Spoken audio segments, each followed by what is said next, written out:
Welcome back to the channel, and today I'm going to be running you through some easy ways to improve your kicks. Number one, and arguably one of the most important things in my opinion for how your kicks come out and how they look and if they're correct, is always think about your supporting foot. So the foot that's not doing the kick always has to be in the correct position if you want the kick to come out correctly. I know this is a weird angle and you can't see my face, but this is just to demonstrate. So as you pick up for the side kick, you want your supporting foot, so the back foot, to be rotated away from the kick. This is like a simple way to line up your whole body and your hips for that kick. So as your hips twist over for the side kick, watch this back foot. It also twists. This is also to protect your knee, because if you try and do this kick without twisting your back foot, I can already feel that strain in my knee. It's not good for you at all. So, and also when I do that, I can't twist my hips over unless you've got ridiculously flexible knees, which I don't think anyone has. You need to make sure that your back foot is always rotating away from the kick, with some exceptions, of course. Like, for example, the front kick. Obviously, with the front kick, you don't want to twist your foot all the way back, because then it wouldn't be a front kick because you're twisting your hips around. Think about your hip movement. What does each kick require from your hips? And then that will tell you what it requires from your supporting foot. So with the front kick, you don't need to twist your hips over, so your back foot doesn't need to rotate round as much. So you can throw it without twisting it at all. But then again, if we come to the roundhouse kick, your hips need to come over to send it in, so your back foot is going to have to rotate round as well. So pretty much just think about what your hips have to do for each kick, and that will tell you roughly what you have to do with your back foot. If you have to twist your hips over, your back foot's going to have to go with it to accommodate for that. If you don't have to, your back foot is not going to have to move as much. So yeah, that's one of the most important tips, I would say, for improving your kicks easily. My next tip, and also very important, is use your upper body. Not many people think you have to use your upper body for kicks, because you think, oh, if I'm just using your legs, why would I have to swing my arms at all? Because you're not kicking with your arms, but you kind of are kicking with your arms in a way. Because like when you're running, you see runners, they run like that, using their arms to pump forward. Obviously they wouldn't be doing that if it didn't help. It's the same with kicking. You can't kick. A lot of people say you should keep your hands on your head when you're kicking. You can't get any momentum from that. It's silly. If you have your hands in a relaxed, loose guard, you can still protect when you need to, but when you need to throw, your hands can be loose and they can work with the kick. So generally you want to be moving your arms in the opposite way that your hip is going to help you get that momentum. So for example, with a roundhouse, your arm almost like stirs round and it whips back like that, so you can help. It really helps get your hips in. And you can say a similar thing for kicks like the hook kick, for example. But maybe with this one, you'd be twisting the opposite way. So your upper body would be thrown in the opposite direction. That's more of a taekwondo style of doing it, where they completely throw their upper body like almost against the kick to get maximum power, and it obviously works. Think about throwing don't do it like in a wild way. You don't have to really open up all your arms and do it really messy, but just have a bit of a swing when you kick. So you can keep your guard up. You can have one protecting your face here, but the other one, you can swing it like that and then instantly bring it back. So that's another one of my tips, is use your upper body for momentum. And the next tip is a bit of an obvious one. Wouldn't be a Nat Hearn video without telling you to stretch.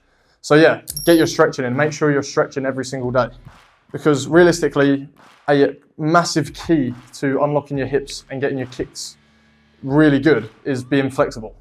As much as people don't want to hear it, obviously it's hard work. It's not nice stretching. I know, because I do it as well. So I know it's not very nice, but it's just something you've got to learn to love. You've got to learn to do. And I'll share with you one of my favorite stretches here. So you start on your knees. It's called I call it the frog stretch, or the frog splits. Some people call it different, but this is what I call it. Basically, you start on your hands and knees like this, and you just work your knees outwards. And then as soon as you feel a stretch there, you can then relax into that and then push yourself back with your hands here. And then you can really feel that stretch on the inner hips. And this is a stretch I use every single day. So this I would say this is probably my favorite one, because it really helps to open up your hips, especially when you can move through the stretch like this, forwards and back. And it's a great one for getting warmed up, and it's also a great one if you're stretching to improve your flexibility as well. And this is actually one of the stretches that is included in my 12-week flexibility program, if you want to check that out. This one, along with loads of other stretches and strengthening exercises, are there for you to use, and it comes with a 12-week program that you can follow. So yeah, first link in the description if you want to check that out. But yeah, with this stretch also, you can then start moving your hips from side to side and lifting your foot up in the air like this. And this will help you move your hips through their full range of motion. So this is another great one for a warm-up for your kicks. Another one that I do on a regular basis. So yeah, there's one for you to try. Now, alongside your stretches, what else is really important is your strengthening exercises. So this will be strengthening your abductors, strengthening your hip flexors, your glutes, strengthening all the muscles that help make you kick, basically. Because it's all well and good being able to do the splits, but there are many people that can do this full splits, you know, can get their leg up to their head, but their kicks are no good because they can't hold their leg in the air because they haven't got the muscles for it. So this is another very important thing. Now, some of the exercises you can do, like this one that I'm about to show you, this is one of my favorite ones. So you can use a wall for balance, and you literally straighten your leg, get your foot in like a side kick position, it just helps. Because obviously if you're working on your kicks, you might as well work the form as well. And keep this leg dead straight and raise it as high as you can and control it back down. Raise it up and back down, up and down. And these are just lateral leg raises. And after a few, especially if you don't do them usually, you really start to feel it burn on the outside of your hips, which are your abductor muscles. And these ones are really important for you to work. So give that exercise a go. You can also, this is another thing that I used to do, is you come to a wall, chamber your leg in a roundhouse position, and simply fire out roundhouse kicks like that.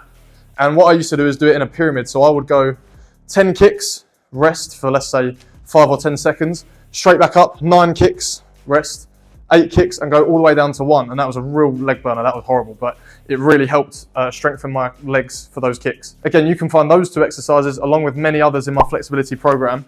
It involves stretching and strengthening, and they're all the exercises that I do myself. They all come with a detailed video tutorial, so you know exactly the pointers that you should be working on. And yeah, go check that out if you are interested. Now on to my next point. This is one that not many people might know about, but to have great kicks, you also have to be working your core and your back, really, because they're all connected. If you do a kick, right, and do it on my knees, but let's say you want to do a front kick, put your hand on your stomach, on your abs. As you do the kick, you'll feel it contract. In my head, that means, well, that must mean you need them. If they're contracting when you're doing it, that must mean they're working. So, and your core and your lower back are really important for kicks. So it's really important you strengthen your core and everything, you know, surrounding that. So yeah, this tip is basically do core exercises and back exercises. So, you know, you can do things like, one that I really like is, I'm not sure what this is called to be honest, but you lay on your back and you bring your upper body and your legs into a tuck position and meet in the middle, and then back down. You don't let your legs touch the floor. So up and down,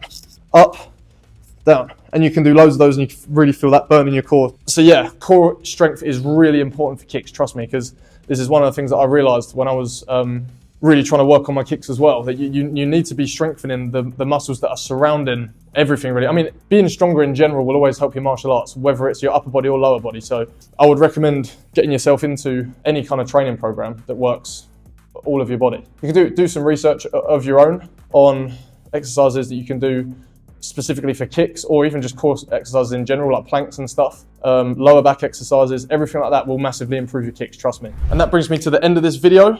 I hope you did find it useful.